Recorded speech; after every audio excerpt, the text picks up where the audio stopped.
The latest episode of Star Trek Discovery is here, and while it's a fairly self-contained episode in terms of events, it sets up a lot of narrative threads.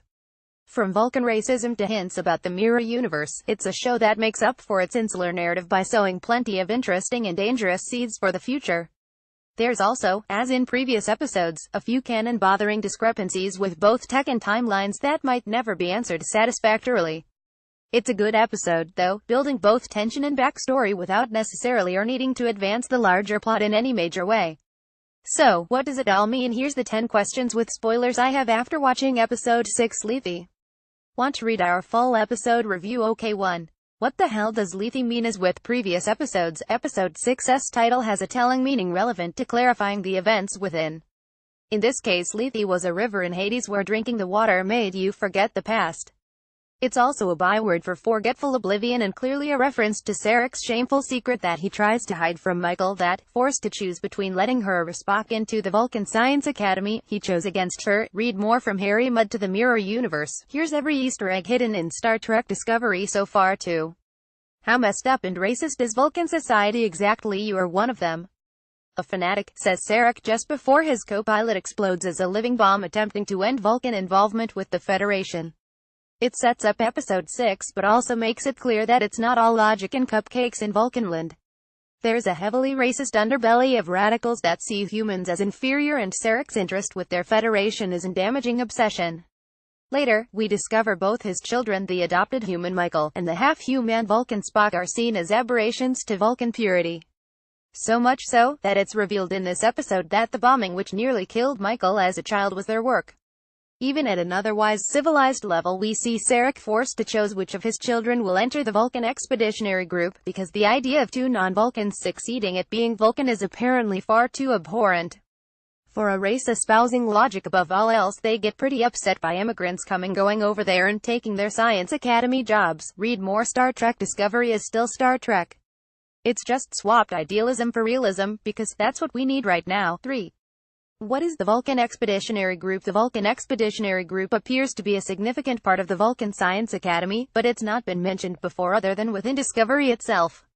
We know from this episode and main canon that Spock ultimately refused a position with the Academy, and presumably the Expeditionary Group, in favor of Starfleet, because of Vulcan racism against his human half. That refusal at the time was seen as an extraordinary move by Spock, suggesting it's the very top of Vulcan scientific culture. Read more. The 20 best Star Trek episodes ever. Until now, holodecks weren't a thing on pre-24th century starships, the Next Generation era. Which makes the holographic battle simulation Lorca and Tyler are running a bit of a problem. This takes place about 10 years before Kirk's time, remember, and ships of that age, while potentially having holographic-equipped recreation rooms, didn't have full holodecks. Maybe Discovery's place as a cutting-edge Starfleet science vessel means it's got some specialist equipment that won't be more common issue for another 100 years or so. Read more. Why Star Trek Discovery might seem like it's violating Star Trek Canon. 5. Just how much has Starfleet checked up on Lieutenant Tyler? If you're up to speed with Discovery, then you will have seen a certain Star Trek theory that Ash Tyler might not be who he says he is.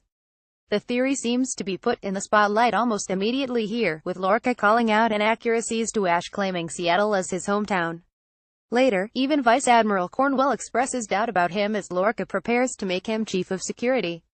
For a man now on the senior crew of one of the most sensitive and important ships in the Federation war effort, there still seems to be a lot of questions about him.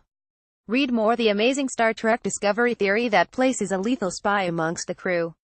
As we saw in episode 5, the Discovery's teleporting drive was slowly killing Ripper, the creature that acted as its living navigator. It was the key to long-distance jumps previously only perfected by its sister ship the Glenn. Without it, only shorter jumps are possible, but here we see the Discovery apparently jump to rescue Sarek. The drop straight down when it appears is different to the streaking warp appearance. In episode 3 it's mentioned that the Discovery has only managed jumps in the hundreds of kilometers, before obtaining the Glenn's tardigrade. If it's jumping here, it suggests the distances possible may be a narrative constraint as much as a scientific one. Read more. How mushrooms fuel Star Trek Discovery's experimental transport technology. 7. Is that the real Stamets? At the end of the last episode, Stamets appears to have been changed from his brush with the drive, with his reflection in the mirror suggesting he might be linked to the mirror universe now. In this episode his behavior has changed a lot, from stern and cold, to lighthearted and almost fun. It begs the question, has his encounter with cosmological infinity given him a new perspective, or is he a totally different Stamets from another dimension? Read more. You can watch Star Trek with Klingon subtitles. Here's how. Point 8. Why did Cole want a high-ranking Vulcan? The now vanquished and curiously absent VOQ wanted to unite the Klingon houses to destroy the Federation by appealing to jingoistic pride. Cole, on the other hand, is trying to do much the same but by trading Vox cloaking tech to anyone who helps him. Using that leverage he manages to engineer peace talks from two of the houses that eventually gets him Vice Admiral Cornwell. That was an accident, though, as had previously been trying to get a high-ranking Vulcan. But why the Vulcans are part of the Federation, but it's a human-led organization? What would a Vulcan leader, and a non-military one at that, get him? Read more. Here's why the Klingons look so different in Star Trek Discovery. Point 9. Just how messed up is Lorca, and is it really him Captain Lorca is being to crack in this episode? And Vice Admiral Cornwell questions his state of mind both as an officer and a friend. The second his command is threatened, he engineers a situation he presumably hopes will solve that problem, by suggesting she take Sarek's place talking to the Klingons. At best, it implies he's unhinged, or, at worst, so far gone that he'll sacrifice anything to win.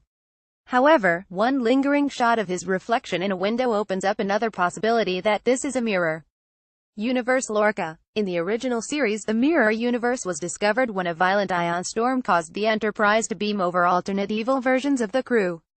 We know nothing about Lorca's previous command, the USS Buran, and given his actions, I have to wonder if he's an evil version as a result of a similar accident, one who killed an entire ship's worth of people to keep that secret. Read more. This is not Star Trek. The first reactions to Star Trek Discovery are split right down the middle. 10.